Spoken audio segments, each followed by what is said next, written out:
Hello and welcome to Hershey's TV, channels 970 and 971. I am Gary Pizzola and am your host for today.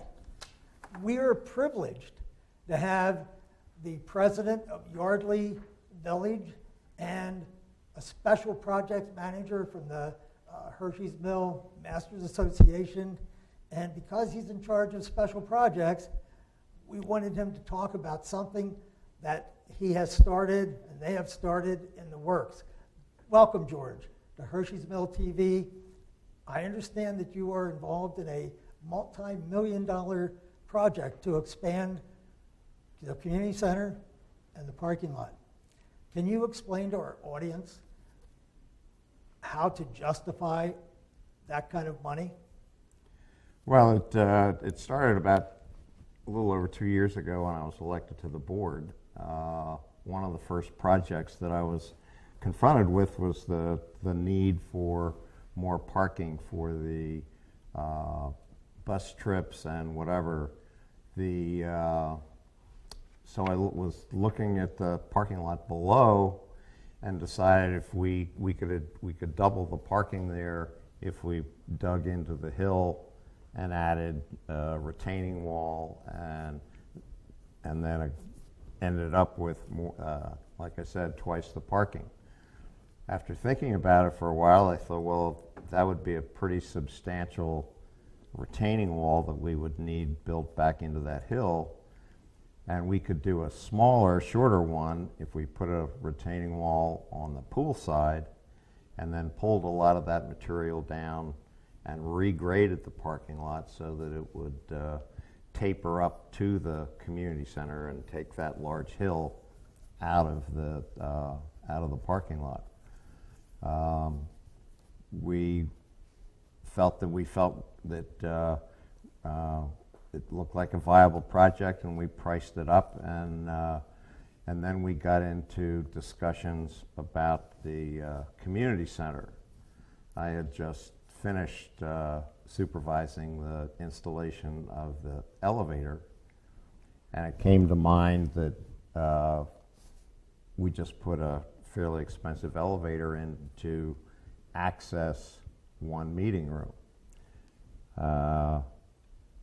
And in thinking of all of the activities that could or would or should be in the community center, I felt that an addition to the community center would add significantly to the assets that we have at Hershey's Mill to attract home buyers. So I put together a drawing of about a 5,000 square foot addition, which would encompass an exercise room, which had been looked for a long time, rooms where you could have basically permanently set up card tables, ping pong tables, somewhat larger billiard room, and after I used the YMCA where I used their gym, and they have a little cafe where they have a lot of vending machines so you can get coffee and snacks and whatever. And I thought, well, it would be a huge incentive for people to come and gather at the community center if we added a cafe element to the community center. What I like about that idea is that I play ping pong, that I will be able to go and meet with some of the ping pong players, have a cup of coffee, maybe a little snack, and then go play ping pong. That's the aim. Once I presented it to the board, everyone was pretty enthusiastic about it because it would take a building that basically was just usable for the occasional meetings and make it into more of a real community center where you could go and stop by and play pool or play ping pong or a couple hands of cards, and it would be a great benefit to the community.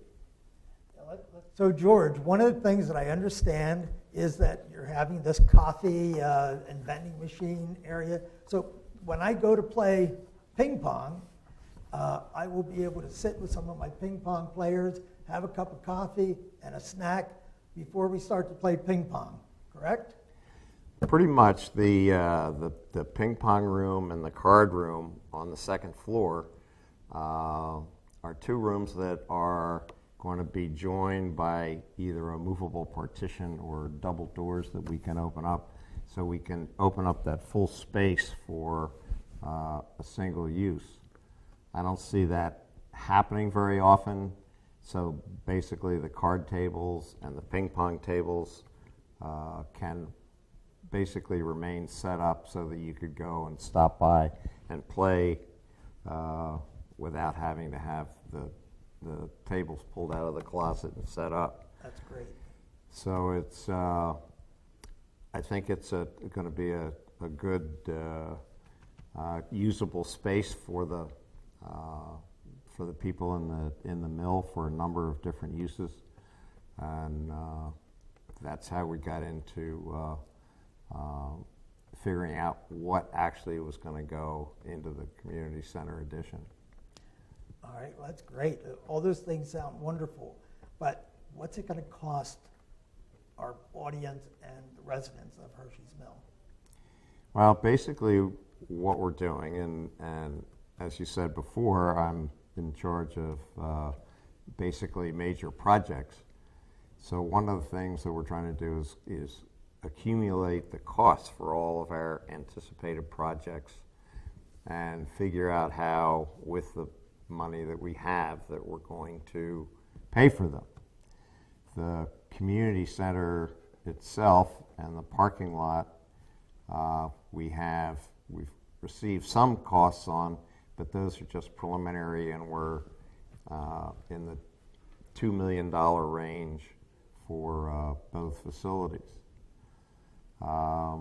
As you all probably are aware, prices are increasing significantly, so we're redoing the pricing of the structure and the parking lot, along with a lot of other smaller projects that we're looking at doing in the next several years, and figure out the best way to finance them without increasing costs on existing residents.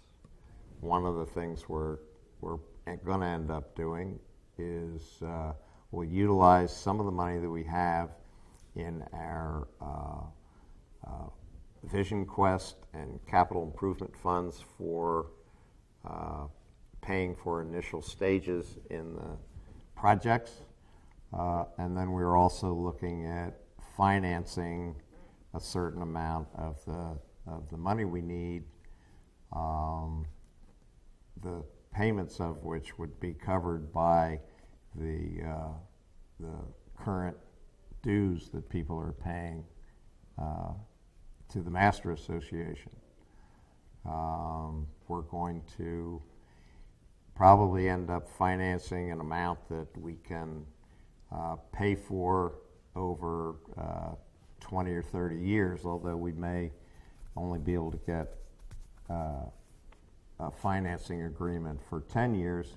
We can set up the amortization rate so that we pay off a portion of it and then refinance the remaining, so that the people in the future who are going to be enjoying the use of this new facility and all the other facilities will be able to help contribute to the payment of the cost to build them.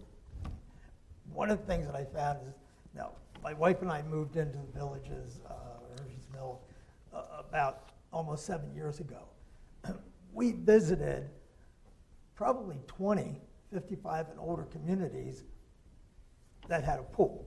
And that was one of the things we wanted, it was a pool. But as we visited all of these different places, some had an indoor pool, some had a exercise room. So I was a little disappointed when we moved in here that we didn't have an exercise room. although we're lucky that we have the opportunity to walk all the nature trails and so forth. There's a lot of places to walk and exercise in Hershey's Mill. How much equipment is going to be in the exercise room, and is there another way of paying for that?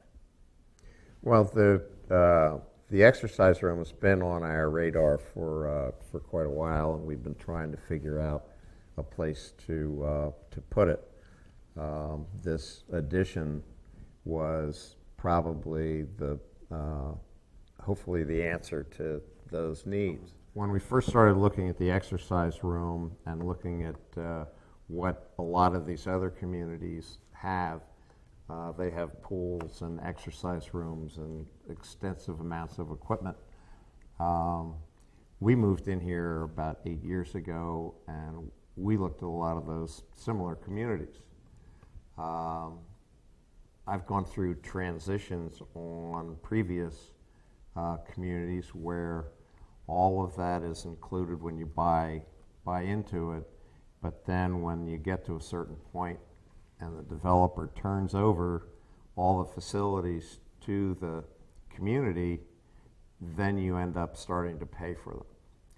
One of the advantages we have here is that within a mile or two driving, you have either ACAC or the Y that have all these facilities and have all the equipment that you might need. But we wanted to see if we could put in an exercise room here that could be used by residents on a continual basis. We have received at least one proposal from a guy who basically is a trainer who would buy all the equipment, maintain the equipment, and in trade would be able to sell his services if people were interested in it. So we have come up with some interesting financing ideas that will help us make this facility a success. Great. That all sounds really good. I know one of the things with the Woolridge room, sound is horrible. Is there something going to be done with the sound? There's several requirements by the township that we have to address when we do this addition. One is they required additional parking, which we obviously had already started talking about in doing. They're going to require that the whole building be sprinklered, which it probably should have been when they did the renovation almost 20 years ago. And we're going to look at one of the projects we have is for the Woolridge room is to, one, after we do the sprinklers, we're looking at putting double doors out to the patio so you have easier access to the patio. We're looking at putting in a caterer type kitchen where the existing storage room is, and then since we have the additional meeting rooms in the addition, we would probably make the existing Paoli room into the storage room. And when we do that renovation, we also are planning to put in sound attenuation to make the Woolridge room better acoustically and hopefully enhance its ability to be used. All right, now you're killing me. we play poker for chips only in the Paoli room on Thursday nights. Now it's going to be a storage room. Where am I going to play poker? Well, we have all of the meeting rooms that we're going to be creating in the addition. We have but there's also, I don't know how many players you have in your poker group, but the full-time card room obviously would be available, and there are other smaller rooms if the group is smaller, and obviously we still have Sullivan House and the the cove for use for community meetings and games and whatever. Now, the other thing I'm involved in is the merrymakers. And I understand that whenever we have parties, they have to put people on a waiting list because the rooms aren't large enough. Will there be more capacity with some of the rooms that you're planning on?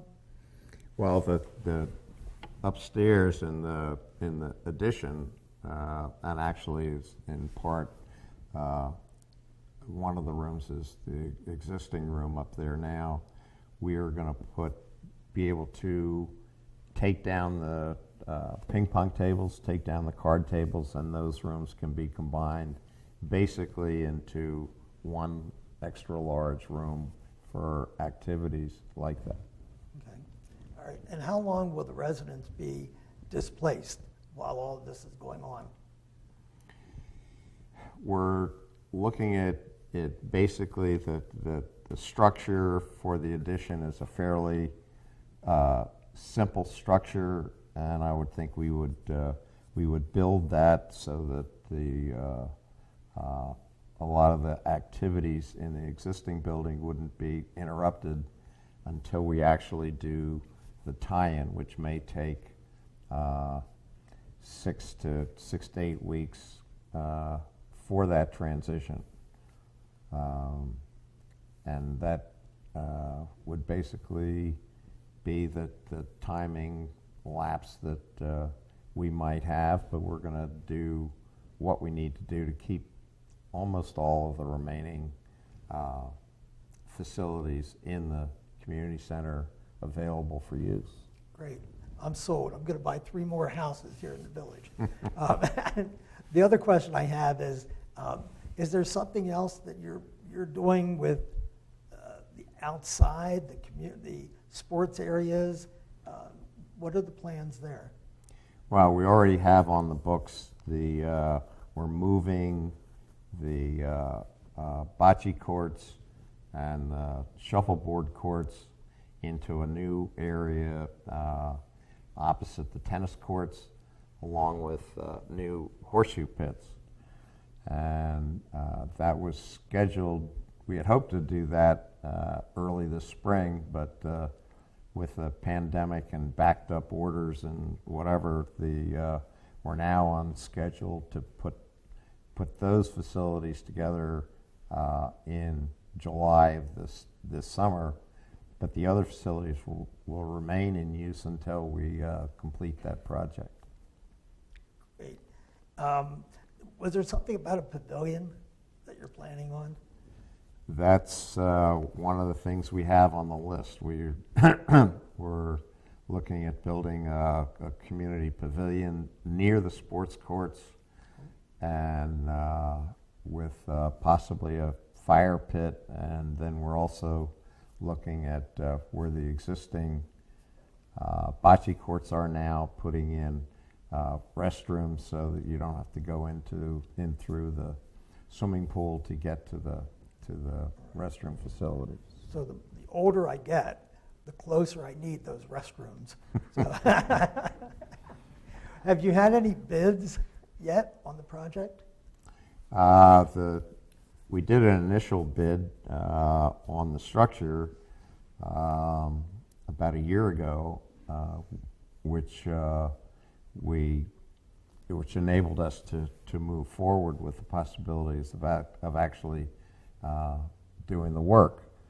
Obviously, with the pandemic and the supply chain problems, and now the accelerating interest rates, we're relooking at.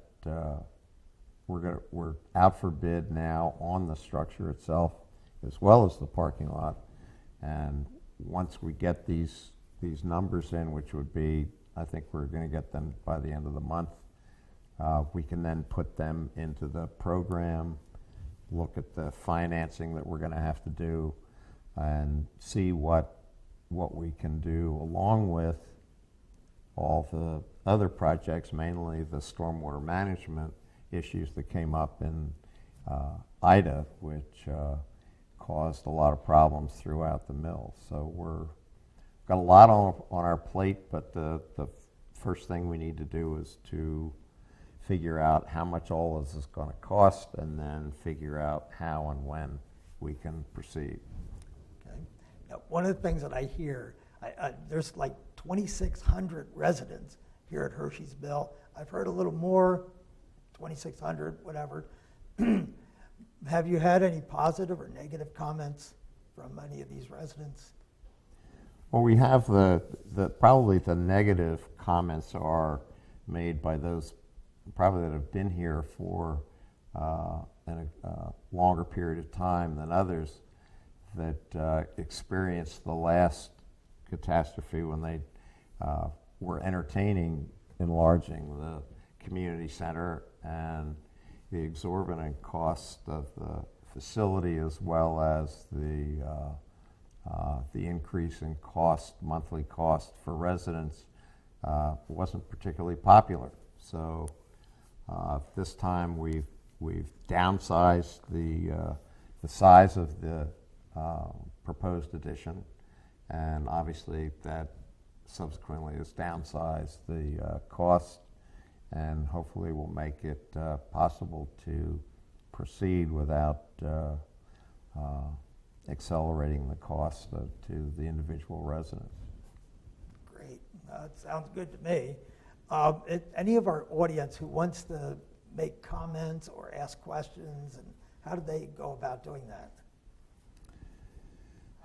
I probably ought to set up a separate email for that, but I would say if you have any particular questions, you could email me at GEARLE9, the number 9, at Comcast.net, and I'll do my best to answer expeditiously those requests. Okay. Another area, I suppose, too, is that since every president is involved in the Masters Association, if they contact their president of their village, the word will get back to you. Yes, that's always a good avenue to push, and if there are people in the same villages that have the same question, it would ease the use of my email account. So. Great. Yeah. It's wonderful. I think it sounds like a great idea. I'm planning on using the exercise room, but who knows whether I do or not. But if it's going to be open 24 hours. Yes, we will have a separate entrance to the exercise room that will enable people to use it 24 hours a day. We'll have significant cameras throughout the facility so that the security can keep tabs on people that come and go, especially in the exercise room, because I think that's the only one that'll be open 24 hours. But in addition to what we have talked about as far as the cards and the ping pong, we also have an exercise room for floor exercise that is isolated from basically other activities, although it can be multi-purposed if we have the need for an additional room. But it'll be mostly used, I think, for floor exercises and yoga and all those kind of activities. And I don't know if I mentioned it, but we're also enlarging the billiard room so that we will have room for the 2 tables that we have, plus more of a sitting area for the players when they have their events. Great. So it sounds like a lot of the rooms will be dedicated so that I don't know who puts things up and takes them down, but would probably be a lot easier for him having dedicated rooms. Yeah, well, Eddie, who I'm sure pretty much everybody knows who Eddie is, spends a significant amount of his time putting ping pong tables up, taking them down, putting up tables, chairs, for meetings and cards and whatever. We're looking at minimizing that. And one of the subjects that people have asked about is the environmental approach that we're taking to this. I mean, not only are we looking at doing it without increasing the cost to the residents, the heating and ventilating, heating and air conditioning, we're going to handle in the new addition through a geothermal process, which would be, so we're not increasing our electrical usage. And then on another item on that is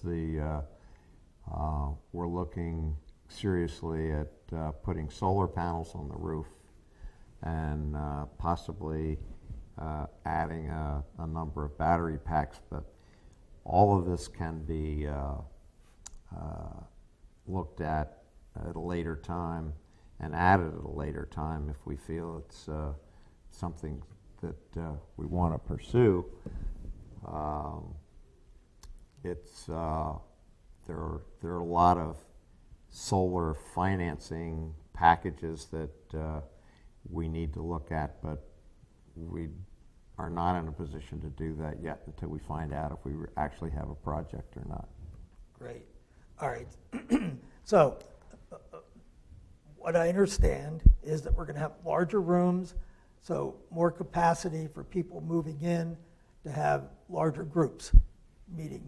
We're going to have dedicated rooms so that Eddie doesn't have to put up ping pong tables and take ping pong tables down, which he'll then probably get paid less money because he doesn't have as much work. We're going to have some government paybacks. Me as a resident, I'm not going to have to pay more in the dues because the dues are already going to be paying for it. You're going to have amortization, loans, and so forth that will cover it. And the new people moving in are going to pay for my enjoyment of the community center. And we've had the community center in the background here the whole time. I think it looks beautiful. Parking lots being doubled. Anything more that you can give us? Well, the almost all the rooms, the larger rooms, are all multi-purpose. So we have designated their usage as we show on the plans. One of the changes we've made is we've swapped the that doesn't show on the plans that you see around the mill, but we have swapped the ping pong and the card room because the library has told us that the ping pong tables get a little loud sometimes, and they would just as soon have that exercise and stuff moved over on top of the exercise room below. So we have made that change. But it's we're hopefully, I think, going to convert what we have now to a real community center, a place where you can go with your kids and grandchildren and get a snack and play some games, and where you can meet your neighbors and make it into a real community center. And what qualifies you to do construction? Well, it's, I've been doing this for 40 years, and 40 some years, and I used to get paid pretty well for it. Now I'm not getting paid anything for it, but I actually started my career building nuclear power plants, and then after that went out of vogue, I did commercial and school projects, and a lot of, like I said, a lot of commercial projects that fall into this type of construction. So I've been in construction management all my life, and hope to, help the community out with my experience. Great. We're not having a nuclear power plant here, though, are we? Not yet. Not We're, yet. I haven't been able to find a place to put that yet, but we're ready to go when it becomes time and people feel that maybe solar isn't the answer, but we'll see. Well, thank you. Thank you for your time. Sounds like a very conglomerative, constructive ideas that we're having here. I'm sold. I love the idea. I hope our audience is too. So thank you, George, for taking your time to come here and speak to Hershey's Mill. Okay, thank you for having me. I hope everyone gets behind this. I think it's a very worthwhile project, and everybody feels comfortable with our thoughts on how it's all going to be financed and paid for. And you can be assured that if we're not able to do it comfortably, that we'll find something else to do. But I'm excited about it, and a lot of people have mentioned that they're excited about it, and hopefully we can put everything together and proceed. Great. Thank you for listening. And please talk to your presidents of each of your villages if you have any comments, positive, negative, and the president will get back to the board and let them know what your thoughts are. So thank you for listening.